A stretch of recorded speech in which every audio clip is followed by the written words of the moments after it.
Hello, hello, everybody. Coming in from the waiting rooms. Today is day 3 of Money is Beautiful. So excited to see everybody again. Go ahead and pop in the chat. What's been happening for you? What are you guys excited about today? What's been really awesome so far in these last few days doing this beautiful work? I am so pumped today.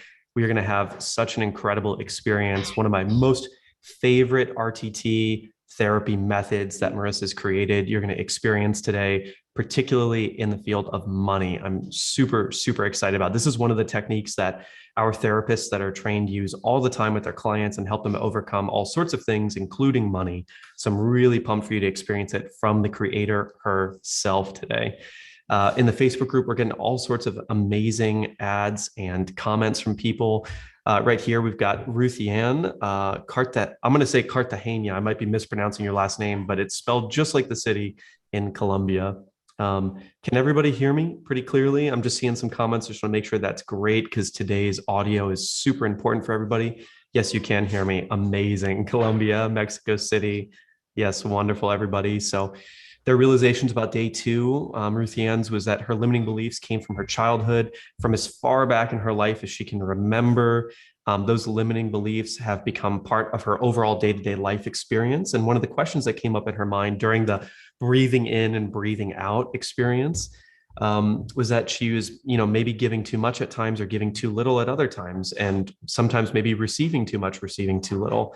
So there were lots of pain indicators during moments where she wasn't in balance. And so that's really helped clear her brain and clear her mind. And that analogy is really helpful for her. So super amazing to hear these experiences are great for you guys. Melanie Brassington says it's so kind in general, and it's really boosted her week. I'm so looking forward to day 3, 4, and 5. Remember, whatever platform you're tuning in from, whether it's Instagram, whether it's YouTube, Zoom, Facebook, if you're tuning in on LinkedIn, make sure that you're sharing with all of your friends and all of these people that are close to you are going through this experience with you, because it's going to be quite transformational today. So make sure you get some tissues out, make sure you get a journal ready. And by the end of it, I'm sure you're going to have some incredible realizations and that your money relationship is really going to begin to transform. We got Arliss Hilliard just thanking us for doing this whole thing. And yeah, I'm going to thank Marisa for doing this whole thing as well. A lot to unpack from the workshop. That's amazing. Sumitra, again, day 2 crushed so many of her doubts and inhibitions around money, and having that analogy of money towards energy was really helpful for her. She said that it's the 3 steps to manifestation that Marisa mentioned was like really incredible and thought-provoking. Super excited to see that. And then last one, Kairal Vaughn on day 2, and he's feeling a shift already. And if you were feeling a shift before today, day 3, today is going to be absolutely incredible. So really looking forward to it. Today, we're really going to start to interpret how these beliefs have begun affecting you, and really going to start to shatter them. But the experience you're going to have today, I'm going to let Marisa explain more completely. It is going to be incredible. Every time we do workshops, this is the exercise that everyone talks about. So get excited. If you've got family or friends in the room, bring them over to start doing this right now. Without any further ado, I'm going to go ahead and open the stage for Marisa Peer.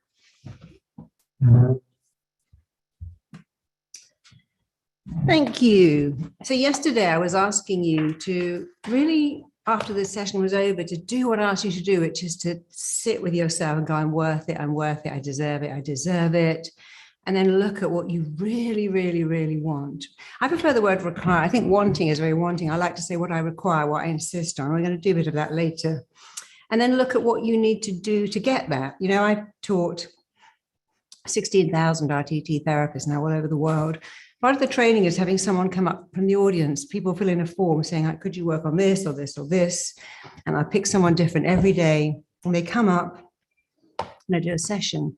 And it's completely free because it's part of the training. But at the end, I say to them, okay, out of interest, now you've had this session and it's changed you so much. If you had to bid at an auction for this session with me, imagine there was an auction and one of the prizes was a session with me, what would you bid? And they always say the same thing. I would bid everything I've got.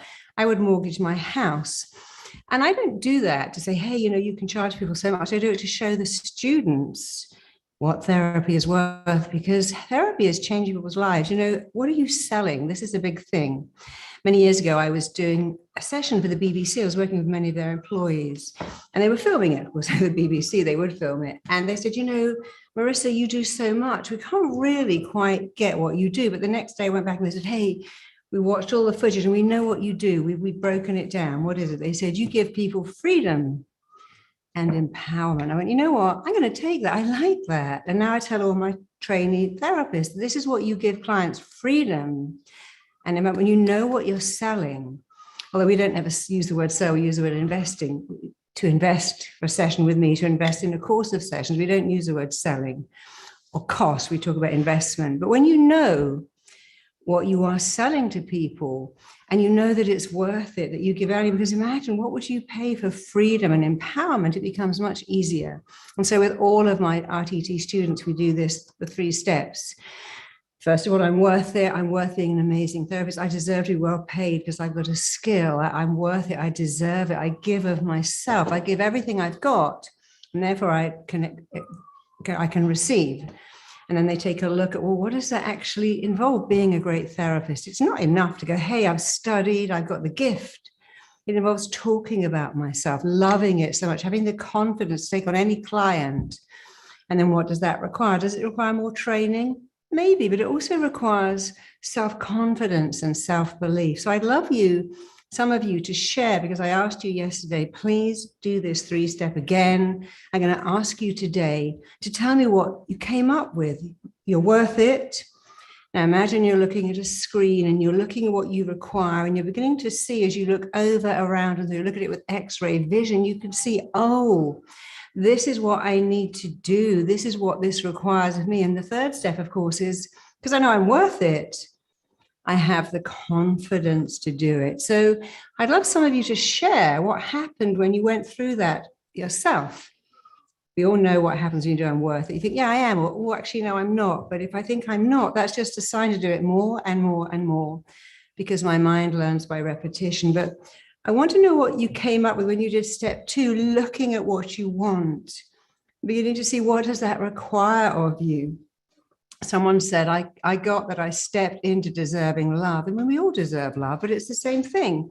If you go after love with, well, I want love, I need someone to complete me, you don't need your other half, because you're not a half, you're a whole. I mean, you go, hey, I'm a whole, and I can have a great relationship with another whole, but I'm not a half looking for my other half. To know you're worthy of love. That's it. To get love, the only thing you have to do is believe you're worth it. Same thing with almost everything that you want. Someone said, I felt more excited. My perception has changed. I'm more confident with me. I saw that I don't have an idea of what I want. Well, let me help you out then. If you think, well, I don't know what my talent is, I have no idea. I left school, I became an accountant, I worked in the family firm, I went straight into a job. I don't even know what my gift is. First of all, you have a gift. You have a gift, you have a skill. And to help you work out what your unique skill set is, I want you to do this. I want you to think of, what did you love doing between the age of 7 and 14? It can be 5 and 15, but approximately between the age of 7 and 14, what did you love? What engrossed you? What gave you joy? I can look back, I was always writing books about unhappy families. And I think that's so funny. I was obviously wired to be a therapist even at 7. Jo Malone was always taking rose petals and making fragrances. One of my clients said, I was always making puzzles, and here I am a strategist. So if you look at what you love, and if you're not sure, ask your friends, ask your family.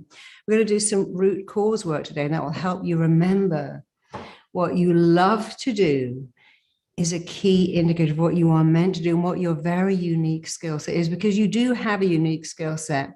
Someone said, I am an RTT therapist. Hang on, that's just gone off the page. Come back. And I was constantly giving sessions for nothing. I'm now charging because I'm bloody good. I love what I do. And that's right. We don't value things that are free, because people go, oh, I'm in a car boot, so how much is that? $1? I don't want it. If they say it's $50, you go, oh, well, it must have value.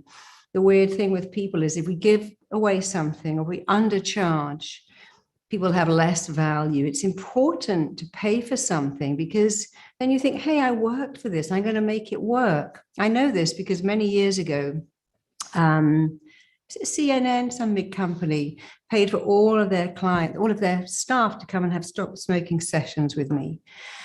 And I have a really high success rate. All my graduates do it in the 90%. And what was interesting is it went down. I'm like, well, how could that go down? Then I realized, oh, of course, when CNN said, hey, you all got an afternoon off, go and have a session with them and stop smoking completely. We're paying for it. They thought, oh, just have an afternoon off. Why not? Does it matter if it works? I haven't invested anything in it. And I had to go back and say, I've really looked at this. And what you have to do instead is the staff must pay for their own session, and you reimburse them after a year if they have stopped smoking after a year. And then the success rate went up because, of course, every person said, well, I'm going to have to pay for this if it doesn't work. I better make it work. I read so much that my parents would ground me by taking away my books. I've got two clients. One is an extremely famous artist. One is an off-the-planet famous designer. And they both had parents who said, there's no money in that. My client was an artist. Her father would throw her pictures in the fire. My client, who's a designer, his father was obsessed with the fact that he was gay and said, boys don't do that.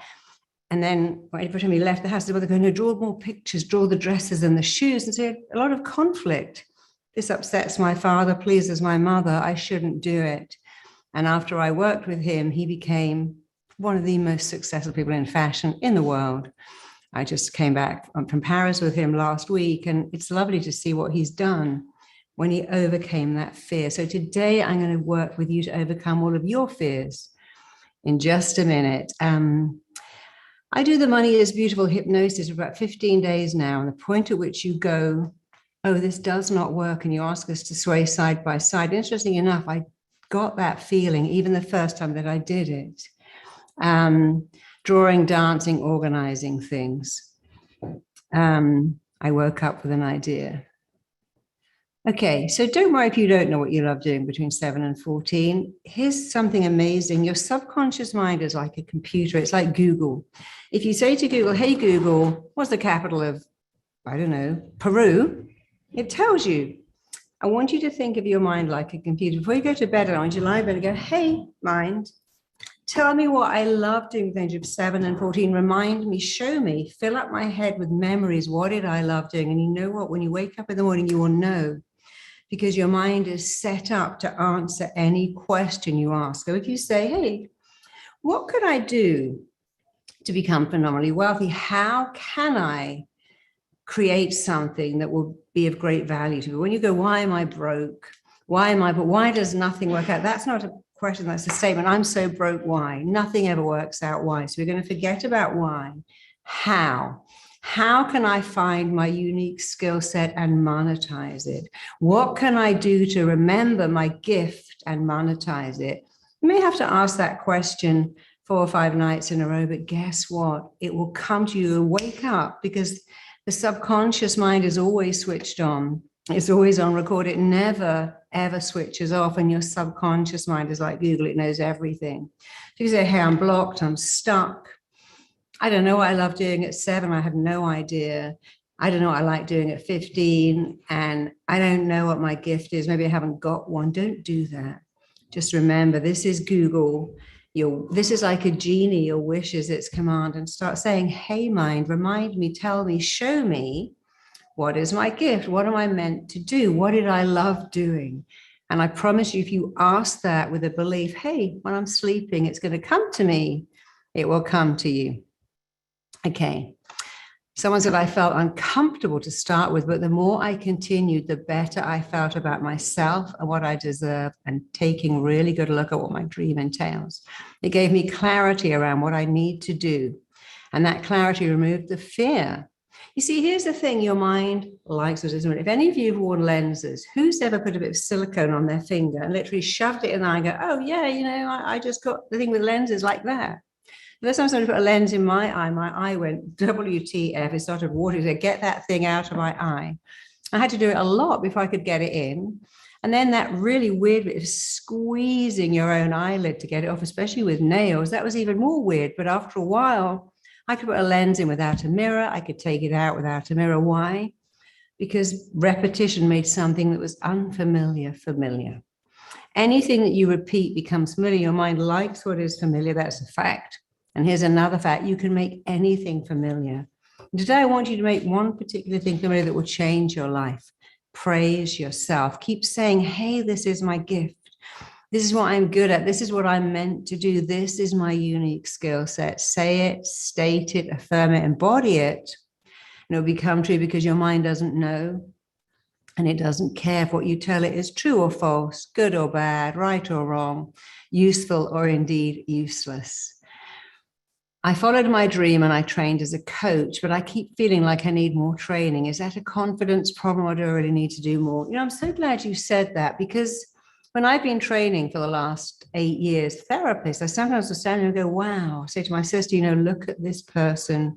They have got it. They have got the skill to be a phenomenal therapist. And then later I go, how are you doing? Oh, I'm just doing another course. I'm just reading another book. And other people I see who are not as good, but they've put it on their card. They have to start recouping their investment. They go, oh, I'm doing it straight away. I'm so busy. I'm out there because I had to pay back this loan. My father lent me the money. I took it out of my kids' school college fund and I had to pay it back. I didn't have time to wait to be good. I just had to do it. Because here's the thing. You're waiting to be good as a coach, but what will make you good? Every client you see will teach you something. I say to all of our RTT therapists, listen, the teaching here is extraordinary, but you have another group of teachers every bit as good as me. Every client you see will teach you. No waitress says, hey, shall I just do one more course? No plumber says, hey, I'm qualified. I've got my city and guilds, but I think I'll do another course. They go out and do it, and you become great by doing it, no matter how qualified you are as a teacher, as a lawyer, as a barrister, as a plumber, as an electrician, as a mechanic, as a therapist. You become good by doing it. So please don't wait. You don't need more training. You need more experience, and you get experience by doing it. Okay, so I'm just going to have a look at just 2 more, then I want to crack on with our really great session today. I love Laurel, who said, I love and value myself and I'm worthy of riches. I'm a leader, a best-selling author, uplifting the lives of millions. Isn't that wonderful? I was writing the lyrics of a famous song in my notebook, just rewriting the song by Miley Cyrus. And that's a great, songs are amazing. Why do you think most politicians walk in the arena to a song? And boxers too. I'm having the time of my life. I'm simply the best. Things can only get better. It's a new day. I'm feeling good. Carol said, I healed my guilt problem with RTT that I wasn't aware of. And now I feel I deserve a wonderful, abundant life. I'm glad you said that, Carol, because I've spent the last 2 days talking about beliefs. The beliefs we have. A belief is nothing more than a thought. You think a lot, but we also have subconscious beliefs. We don't know we have them. We have subconscious beliefs that block us, limit us, and get in our way. So today, I want to go back, take you back to find your subconscious beliefs, your limiting beliefs, your blocking thoughts. I'm a great believer that you can't fix what you don't understand. You can't heal what you can't feel. So all we're going to do is to have a look at where did you get these beliefs from? Why are you holding them? Not say, hey, we did that on Monday. We did, but we did it consciously. Subconscious is really important. The subconscious locks onto old information. Here's something I see almost every week, a little kid in a store, and the mother says, hey, you can have some chocolate, go and pick some. They come back with a massive box. The mother goes, who do you think you are? I can't afford that. You're so greedy. You're so greedy. How dare you show me up? Don't ever do that again. And, oh, wow. If I ask for something, I get into trouble. Mum says, what do you want for Christmas? A horse. A horse? Don't be ridiculous. We can't afford a horse. Who do you think you are asking for a horse? You are a greedy child. Never do that again. And we have that expression, I want never gets. We also have another one, squeaky wheel gets the oil. So that's a bit confusing. I want never gets. The squeaky wheel gets the oil. So it's very likely that you heard some of these. Don't ask, we can't afford it. Don't show me up. Who do you think you are? You're so greedy. One of my clients over there at Christmas, she got a doll's house and her brother got a bike. And her father had made this doll's house over many months. They didn't have much money and he made it by hand. And when she got it, she said, I don't want that.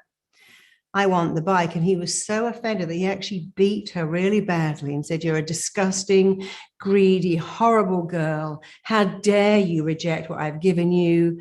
You should love what you've got. It's not what you want, it's what you get. And she said that impacted her so badly. It was Christmas Day.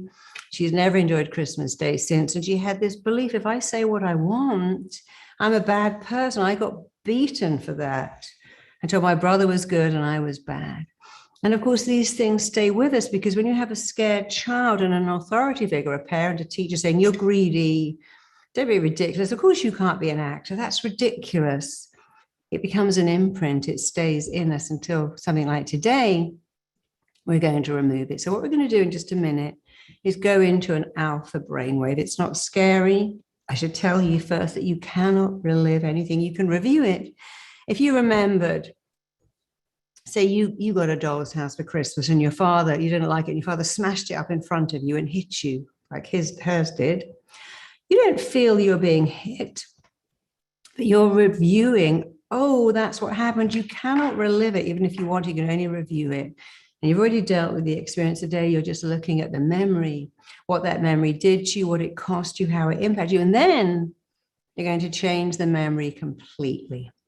So say your mother shouted at you and said, you're so greedy. You think, actually, my mother was just embarrassed. You couldn't buy me what I wanted. I get that.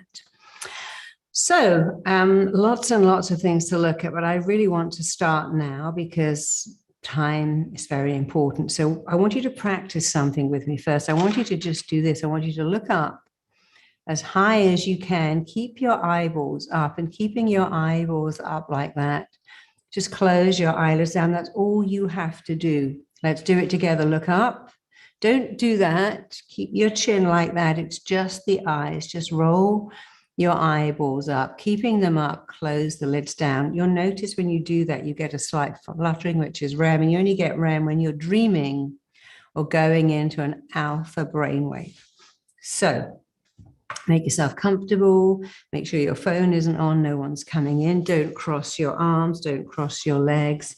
Keep your ankles and knees apart. Put your hands in that open receiving position as long as you're comfortable. And now look up as high as you possibly can. Roll up your eyes. Keep them rolled up as if you're trying to look into your very own eyebrows, or trying to look at a real or imagined spot overhead. Breathe in. Breathe out. Every time you blink, a form of powerful healing hypnosis is coming upon you. And again, keeping your eyeballs up, breathe in, breathe out. The more you blink, the deeper you're going into powerful healing hypnosis. Just one more time. Keep your eyeballs up, keeping your eyeballs up. As you exhale, keep your eyeballs up, but at the same time, just close your eyelids right down, all the way down. And as your eyelids shut down, you might feel a fluttering sensation in your eyes. That's a good thing. But now you can forget all about the position of your eyes. I want you to drop your chin down, to get that looking down sensation, that same feeling that you might get as you look down a balcony or down a flight of stairs. And as I count backwards, you're simply going to see your feet, hear your feet, feel your feet treading each step right now. You are looking down 10 steps. You're moving on to step 10 as each muscle, every nerve turns loose, lets loose, and you go deeper. You're taking step 9 as you gently, calmly, easily move on over to an even deeper level. You're taking step 8 and you can see your feet, hear your feet, feel your feet treading each step as you move down, drift down, travel down to an even deeper level. You're taking steps 7 and 6, going deeper. With every number I count, you're taking step 5 and 4 as each muscle, every nerve turns loose, lets loose, and you go deeper. You're taking step 3 and 2, going deeper into a powerful, profound healing awareness of yourself. You're taking step 1, just go deeper, deeper, deeper, deeper, deeper. And as you go deeper, I want you to imagine you're switching on your television. Maybe you're putting in an old DVD or a CD, and you're looking at your life. You're starting today, but you're about to rewind the movie of your life. That movie is going to go backwards, backwards, backwards, rewinding back And it's going to stop at a particular event, an event which is where, how, when, and why you got limiting money beliefs, blocking wealth thoughts, limiting abundance. You have to try to do anything. Your mind is going to follow my instructions. But if you can do one thing before we start, I want you to say to your mind, hey, mind, I really want this information. I want it. I require it. I insist on it. So do that now. Say, hey, mind, hey, subconscious mind, I want this information. I require it. I insist on it. I need to see it. And I need you to give me that information. Remember, your mind is set up to respond to your instructions. When you go, oh, I'm a bit worried about what I might see, then I go, you don't want to see it, do you? And you go, I insist on it. I want it. I require it. I'm ready. Give me that information. Just take a few minutes, get excited. I want it. I require, I'm ready for it. I insist on it because I've already been through it. So I can certainly look at it, understand it, and let go of it. So I want you to imagine you're pressing rewind right now on that link, that DVD, that video of your life. And all of a sudden that video is going backwards, backwards, backwards. It's like you're in a time tunnel being pulled backwards. You're being taken back to a scene, place, event, time. That's absolutely why you got these limiting beliefs. You're becoming younger, smaller, lighter, shorter. You are drifting back, traveling back, moving back. It's like you're in a time tunnel being taken backwards, pulled backwards, moved backwards. And as that movie rewinds, and that time tunnel pulls you backwards, backwards, backwards, years, months, weeks, days are peeling away from your body. You are drifting right back right now to a vivid, vital, crucial, significant scene that is all to do with how, why, where, and when you got these limiting beliefs. Your mind knows that you're ready. It's already locating those things, ready to push them, shove them into your mind for you to look at, understand, and become free of. That movie is rewinding. You're in a time tunnel going backwards, backwards, backwards, becoming younger, smaller, lighter, shorter. All of a sudden that movie is stopping. It's stopping right now. And there you are. You're standing outside the home you lived in as a child. It can be any age at all, a newborn, a 3-year-old, a 10-year-old. And you have an overwhelming, irresistible urge to go into that home and to meet the little kid in you, the child in them that used to be you. Like a magnet, you are drawn to the front door of that home. Like a magnet, you are drawn straight to the bedroom you slept in as a child. All of a sudden, you're standing outside that childhood room. You're reaching out your hand and you can feel that familiar door handle in your hand. And you know on the other side of that door is you as a child. And that child knows that you are them all grown up. You know that they are you as a child, and you and this child have a complete and total affinity with each other. You're excited to begin this. So go ahead, open the door. Step into that childhood bedroom where you slept every night for many years. As you go into the room, there in the room, sitting on the bed, playing on the floor, is you as a little kid. And that little kid knows immediately that you are the grown-up version of them. And you know that this is a child version of you. And that child knows that you are them. As a grown-up, they have a total affinity with you. They're safe with you. They'll tell you anything. Sit on the bed with that child, hold their hand, sit them on your knee, sit on the floor with them. And I want you to ask them a question. Hey, are you happy or unhappy? Immediately that child will tell you whether they're happy or unhappy. I want you to ask them, if they say unhappy, what is it that makes them unhappy? They might say, mommy, daddy, school, my brother, my sister.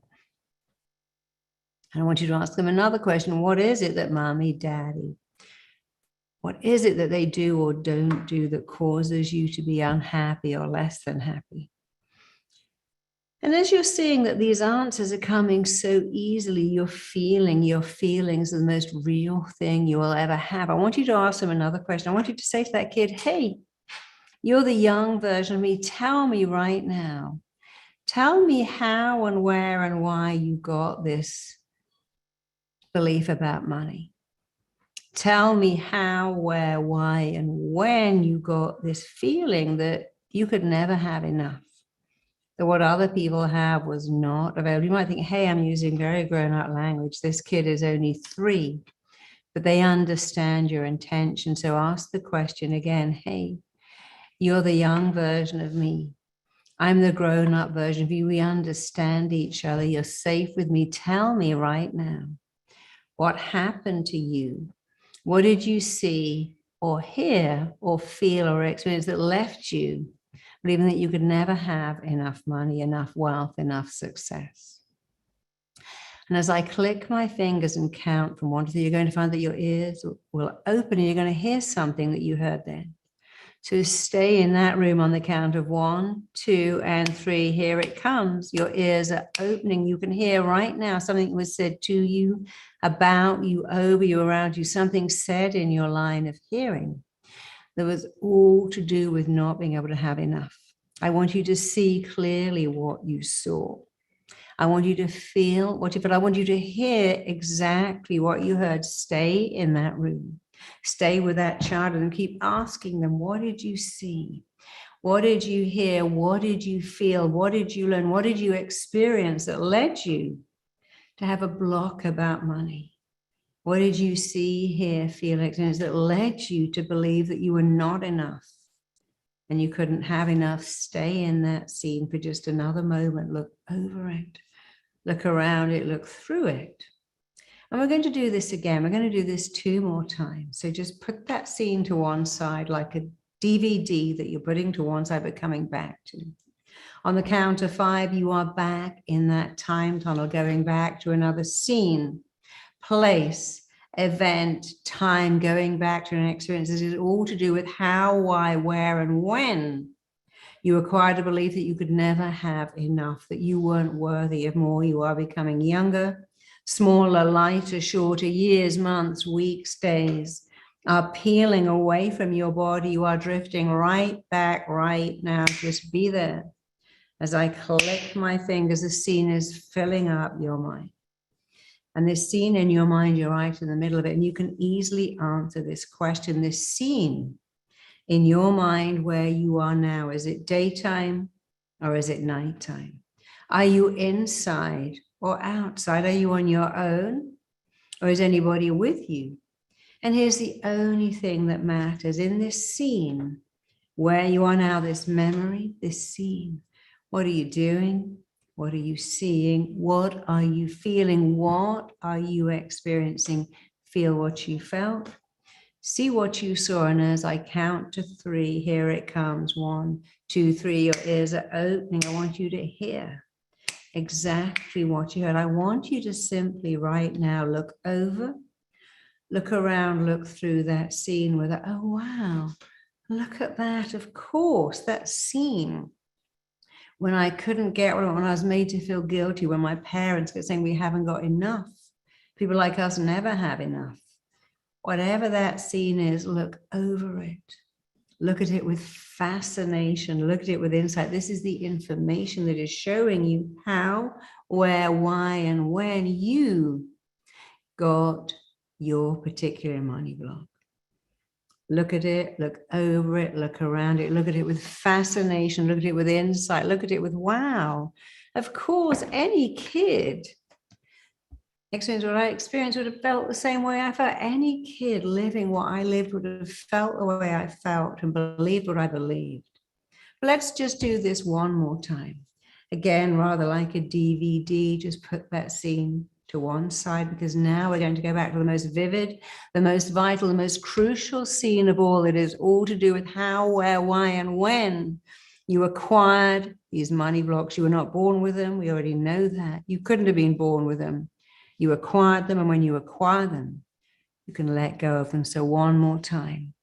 You're going back, you're in that time tunnel, drifting back, traveling back, being pulled back, being taken back. You are becoming younger, smaller, lighter, shorter. Years, months, weeks, days are peeling away from your body. You are drifting right back, right now, to a vivid, vital, crucial, powerful, significant scene that is the cause, the reason, the root of how, why, where, when You got these limiting money and wealth beliefs. You're going right back right now. Just be there.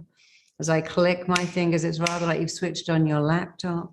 It's warming up. You're right in the middle of the scene. And you understand exactly the answer to these questions. This scene you're in now, is it daytime or is it nighttime? Are you inside or outside? Are you on your own or is anybody with you? And the only question that matters, what are you doing, seeing, feeling, and experiencing in this scene? What are you doing in this scene? What are you feeling? What are you experiencing in this scene? Look over it, look around it. This is your aha moment, your mic drop moment, your illuminated moment, your wow, look at that, of course. Any kid being in that scene would have felt what I felt, believed what I believed. Because as a child, you had no ability except to believe what was presented to you. Stay in that scene, look over it, look around it, look through it.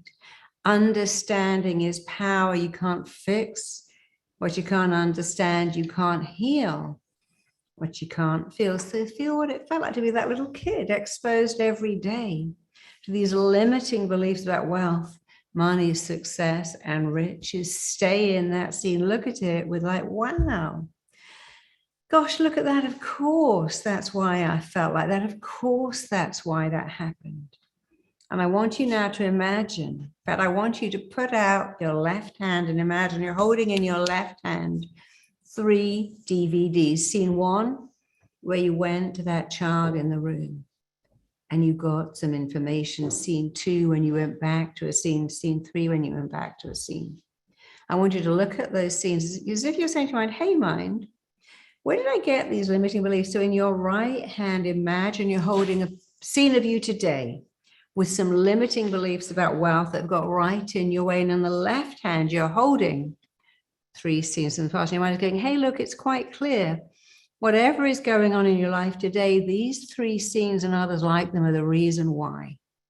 So just for a minute, about to do some really powerful stuff, but just for a minute, keep looking at those scenes in the past, those 3 scenes and others just like them, and then look at you today.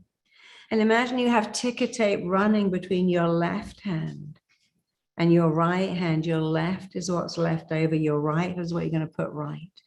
And the ticker tape is explaining to you how those scenes in your past have led you to be the way you are today.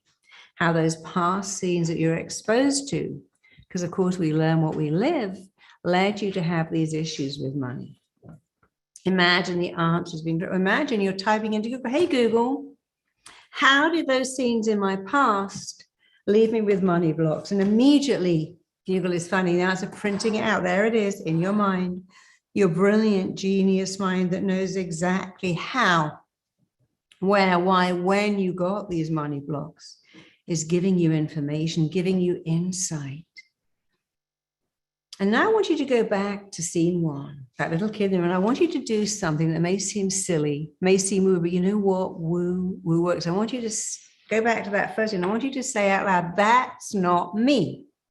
If I told you that this next exercise, saying that's not me because, is life-changing and powerful, I believe in its strength, is in its simplicity. If I told you that just doing that will unlock your money blocks and free you to attract wealth and riches, you would do it. And that's exactly what it's going to do. So pretend you're talking to me. I'm going to ask you right now to justify to me, to the screen, why that first scene, that kid in the room, is not you and cannot be you ever again. Let me show you how it works. You know, when I was 13, I'd asked my father if I could have these particular trousers for my birthday. And he said I could have them. And on my birthday, he hadn't bought them for me. And we were in the car and I said, hey, can I have those trousers? And he actually threw 13 pounds in coins at me. He turned around, he threw them at me and said, yeah, go on then, because he could never ask for anything. He was poor. So when I asked him for the money, I think he was so upset that he hadn't actually kept his word and bought them. So he threw the money at me to make me feel bad. And I felt so human. I thought, I'll never ask anyone for money again. I'll pay for everything myself. And for a long time, I wouldn't let anyone buy me anything because of that shame, that guilt, that humiliation of my dad throwing the money at me. Now I can go, but hey, that's not me. I'm not 13. I can buy whatever I want. And I like my husband buying me stuff because I'm not a 13-year-old kid. And my dad wasn't a bad person. He was embarrassed. He'd forgotten to get my gift. And instead of saying, oh my God, I'm so sorry, he reacted with anger. Hurt people. We know that. But when I said, that's not me, I can forgive my dad. I can forgive myself. I started to let people buy me stuff, and I bought myself stuff. And that whole thing of like, no, I get it myself went away completely, because I realized and saying, no, I'll buy it. You can't get me anything. I denied people the joy of getting me a gift, and I denied myself the joy of receiving a gift. And well, how lovely, you bought me that, you thought of me, that's so nice. And just saying that's not me anymore, because changed that whole episode. Imagine you went to school and you had horrible food and you didn't have any food in your lunchbox. You go, well, that's not me. I can have yummy lunches every day. Imagine your parents didn't switch on the heating, or you couldn't have cable. You go, well, that's not me anymore. Nobody say, hey, I haven't got a mobile phone. I didn't have one when I was 4. You go, well, that's crazy. I can have one now. So go back to scene 1, and with power in your voice, I want you to shout out at the screen, that's not me anymore, because finish that sentence. Give it everything you've got. And again, that can never be me ever again for the rest of my long, wealthy, abundant life, because state why it can't be. You tell me why. Shout at the screen, scream it at the screen, or just say it with confidence. You need voice. Affirm, embody, state. One more time. Let's go on the count of 1, 2, 3. That is not me ever again. That cannot be me, will not be me for the rest of my long, abundant life, because state it, affirm it, say it with power in your voice. And let's go on to scene 2. You went back to a scene and you looked at where you got these imprints about money, about wealth. And I want you to say out loud, that is not me ever again, because do that now. Let's go on the count of 1, 2, 3. That is not me. It cannot be me, will not be me ever again, because keep going, state it, affirm it, embody it, make it real. One more time. We're going through this quite quickly, but you can do this again and take as long as you like. That last scene, that is not me. Repeat after me on the count of 1, 2, and 3. That is not me. That cannot be me. That will not be me ever again for the rest of my long, abundant life, because, and now tell me why, state it. Complete that sentence. Do it with power and conviction. Keep going. Do it again and do it again. One more time. All 3 scenes together. Those scenes are not me. They can't even influence me again. Those scenes can never influence me again, because say it, state it, affirm it. Say it, state it, affirm it. Inform your mind of why that's not you. And let's do one more very powerful thing. I want you to go back to that room. I want you to pick that little kid up, and I want you to imagine taking them back, transporting them wherever you live now, wherever you are in the world, take them back to your home. And as you walk them through the front door, holding them in your arms, holding them by the hand, I want you to say some very specific phrases, word for word. I'm going to say them, you're going to repeat them. Here's the first one. It doesn't make you feel silly, because it works. I want you to say to that little kid, as you walk them through the door of your home, I want you to say, you live with me now. You live in my world. Repeat that. You live with me. You live in my world. Repeat this sentence word for word. I am upgrading you into my world, and it's a safer place, a better place, a nicer place. I want you to show them all the things you have. You probably have Sonos, Alexa, cable television, an iPhone, an iPad, a laptop, a desktop, things that you couldn't possibly have had when you were 5, because they weren't even invented. There's no way you could have had those things. I want you to open your closet and show them that you get to choose what to wear. Open your fridge and show them that you get to choose what to eat. Show them how you get to work. Hey, I drive a car. I call an Uber. I get on the train. by myself because I'm not 3 or 5 or 10. That's not me. And I want you to say to that kid again, you live in my world. It's a better place. I'm upgrading you into a better place. You're safe with me. So hold that kid in your arms and say, you are safe with me. I will always have time for you. Repeat this word for word. I believe in you. You and I have balance now. There's nothing we can't do. I want you to think of the things you always wanted your parents or your teacher to say, and they didn't. You're so smart. You're so gifted. You're so bright. What an amazing future you have in front of you. Many of us had teachers who said, oh, you'll never amount to anything. What happened to you? The brains ran out and they got to you. Sometimes we had parents and teachers who said horrible things, but today is your chance to undo it. Hold that little kid, look at them and say, you are so smart. You're smart. You're bright. You're interesting. I love you. Being your parent, being your teacher is the joy of my life. And you know, you can have an amazing future because you are smart, gifted, talented, amazing. You can do anything. I believe in you. You know, we need one person in the world to believe in us in order to be successful. And sometimes that one person can be you. You can believe in you.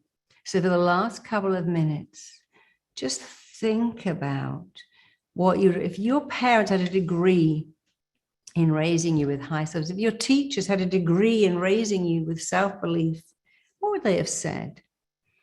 And this is not rocket science. They would have said, you're smart, you're amazing, you're bright, you're gifted, you have a talent, and you know you're going to monetize that, and you can be anything. You're going to be amazing. You've got such an exciting future in front of you. You're lovable, you're interesting. Spend the last minute doing that right now.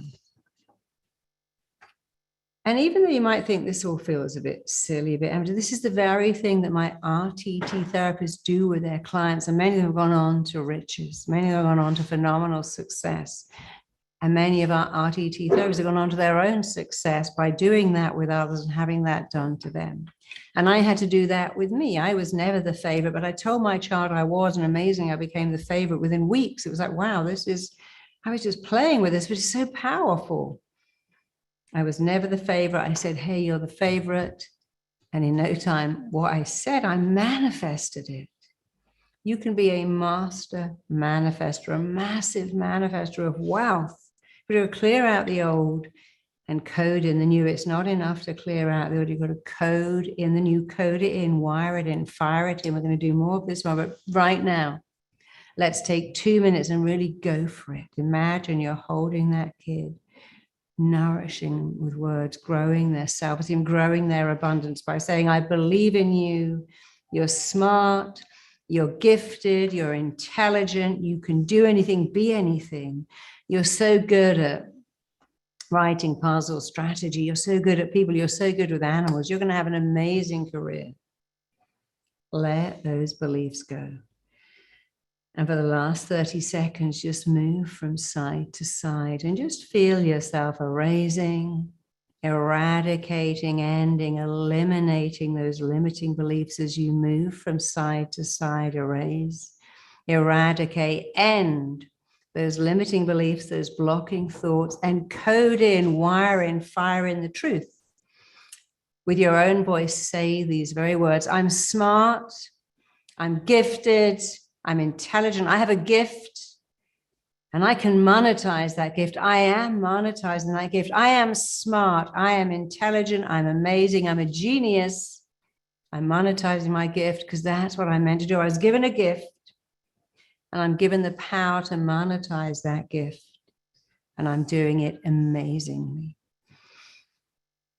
And then just open your eyes and just come back. We're running a little bit late, but it really doesn't matter. This is super important. I want you to have tremendous value today. So I'd like you to put in the chat bar right now some of the things you went back to, some of the scenes, some of the words you heard. When you heard your parents saying, you can't have that. Who do you think? We don't have the money for that. You want a horse? Are you mad? People like us don't have horses. have a look at what you remembered. Someone said, I got a rebirth. I felt like I was born again. One of my clients said, the day I saw you I felt like I was reborn because I remember my parents hitting me because I asked for a toy in a shop.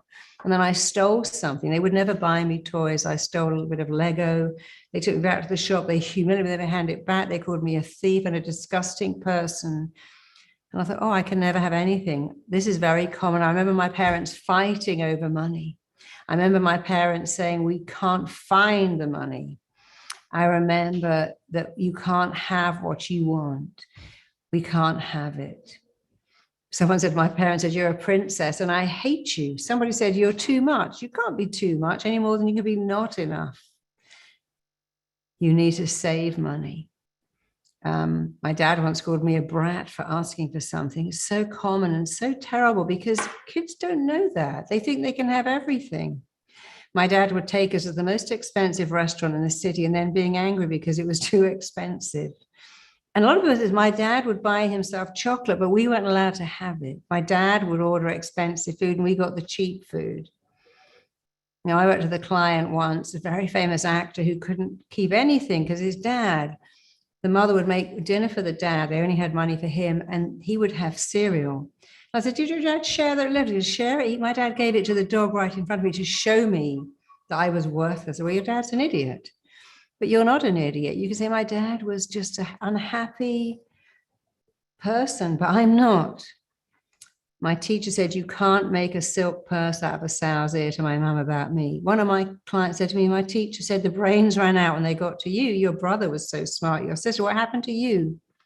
And she said, I was so upset I became a teacher. She's one of our great RTT therapists who now works in schools because she understands the shame and the guilt about asking for something, the belief that, well, I can't have it. I better not ask. I want never gets, which isn't true. I want gets everything. Squeaky wheel gets the oil. I remember saying that they were sorry they couldn't afford a trip that everyone in my school was going to. My dad left for America when I was 3, so they could afford having me. And some parents say, oh, I wish I'd never had you. You're so expensive. These kids are ruining my life. My dad doesn't pay child support. I have to go without because I'm not worth it. My brother got pocket money. I was not only. One of my clients said that her parents had such a weird thing about boys that when she got a Saturday job, because they gave her brother money, but she had to give half the money to her brother because he was a boy. And she was a worthless girl. And you have to go back and go, well, that's not true. That was crazy.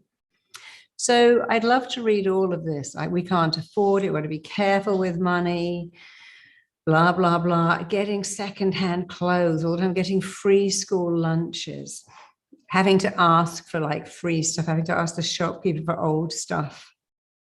So we're all seeing how we were wired, coded the imprints. But today, we get to say, that's not me. And long after today ends, I want you to walk around the house. In fact, I was just filming Housewives of Dubai. And one of the girls said, you know what I do? I walk around the house going, that's not me. And here I am. I'm now on this show. I've got a great life. And it's because you taught me to say, that's not me. That kid who couldn't ask, who thought she was ugly and stupid, is now one of the stars of Housewives because of that. And I love that because it's simple. Its strength is in its simplicity, its power, its honesty. So please spend all of today, tonight, wherever you are in the world, just keep saying, that's not me, because it can't be, won't be me. You could even say, fuck that. I love swearing because it's so powerful. No, very few kids say, well, fuck that. I'm going to go and get it anyway, but an adult can do it.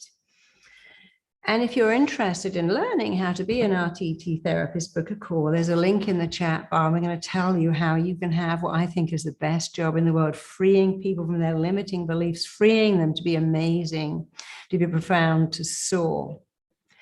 So, Eminem was told he could never be a rap star because he had blonde hair and blue eyes. Ed Sheeran was told, you can never be a pop star. You've got glasses and red hair. And they, in their own way, said, well, fuck that.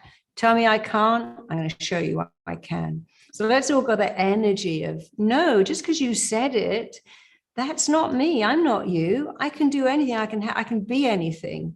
I have a friend who's dead now called Felix Dennis, and he printed a magazine called Oz. And they went to court, and it was in the 70s, and they said it was obscene. and they were being jailed. And the judge said, I'm going to give you lessons because you're not very bright. I don't actually believe that you could have been involved in this because you're not intelligent, you're not bright. So you can have a lesson. I was so angry that that judge said that Felix became one of the richest people in the world. I think when he died, he was worth something, maybe 70 billion. I can't remember. He was worth a lot. And one day someone said, hey, why don't you sue the judges? I would get no pleasure in taking an old man's house. He did me a favor. He told me I couldn't do it. And I said, well, you better watch me then. Because when people say you can't, you have a choice. Okay, or well, watch me. And today we're all, well, watch me. I'll show you. I'm actually thrilled that my parents didn't believe in me because it gave me that. They believed in my sister and brother, but not me. And I am wealthier than my brother and sister. They wouldn't mind me saying that because it gave me an I'll show you. You can be ruined by a childhood where people give you everything. It's amazing to be self-made. My dad hid his pay money under the floor from my mum. My dad wouldn't buy us stuff. Yeah, we have a lot of that. But it doesn't matter because it's not you. So I could go on all night, as I'm sure you know. Tomorrow we're going to do something even more amazing. Every day it's going to be more amazing, more profound, more liberating, more freeing. Tune in tomorrow. Book a call if you want to learn how you can have the best job in the world, and keep doing this tonight. This is your homework. It's not much. It requires you to wander around the house going, it's not me. It's free, it's easy, and it will change your life if you do it properly. It changed mine.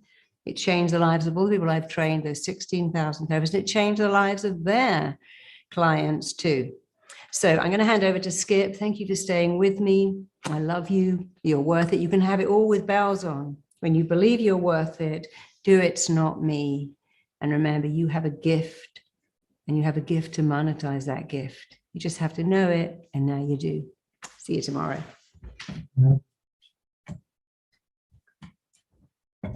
Hey, everybody. What an incredible session. Hope you guys enjoyed that exercise. Like she said, every day, so Thursday and Friday, we're going to do even more incredible exercises that are really going to bring that full circle experience.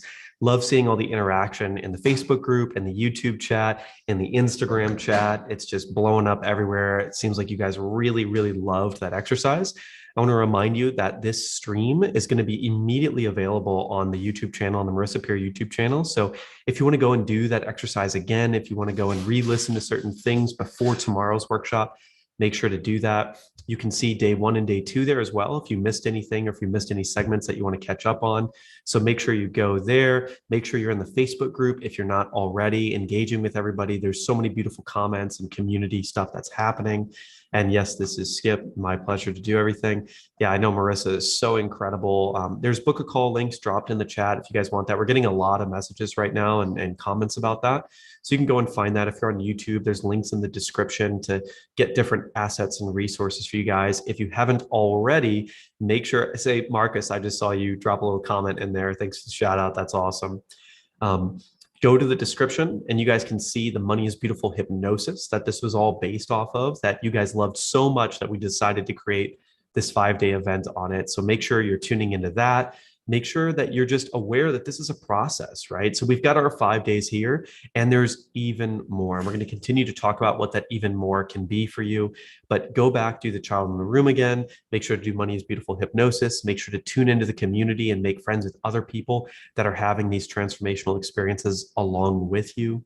I know Marissa's so excited to see you all tomorrow and on Friday. Oh, Marissa's got more for you. What do you got? I forgot to say, you say that. I forgot to say, can you change in 21 days? You can change in 21 seconds. And you know, you get to change twice every single day.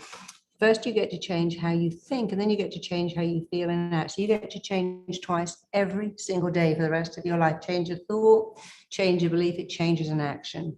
It can take 21 days, it can take 21 seconds. You're changing right now. Keep the change. See you tomorrow. Yep. And that being said, like most of you are seeing, there might be an exercise or a moment or something that she says or something that someone says about money, about energy, where it just suddenly clicks for you. And that's what she's talking about. Yes, change can take a long time and it's habits over time, but sometimes something will spark in you that just changes everything in a moment. And these 5 days are engineered and designed for you to be able to change in a moment. We don't know which moment will be your moment. It might be all of them. I see some people in the chat, some people in the comments where it is every single day is powerful transformation for you. So we'll see where that change happens for you. And just know that if you've had an incredible experience so far, it's just going to get better and better and better. And if you want a little bit of a preview, you can go to YouTube. Make sure to share it with everybody. Make sure to bring all of your friends and family along for this journey, because it's even better when the closest people to you in your life are a part of this. So without any further ado, I'll see you guys tomorrow. Leave you to all your homework. Make sure you're tuning in onto the YouTube channel, going back and reviewing anything from the previous days. So pumped. Tomorrow is install day and day 5 is imagine. So we're going to have some incredible experiences. I will see you there.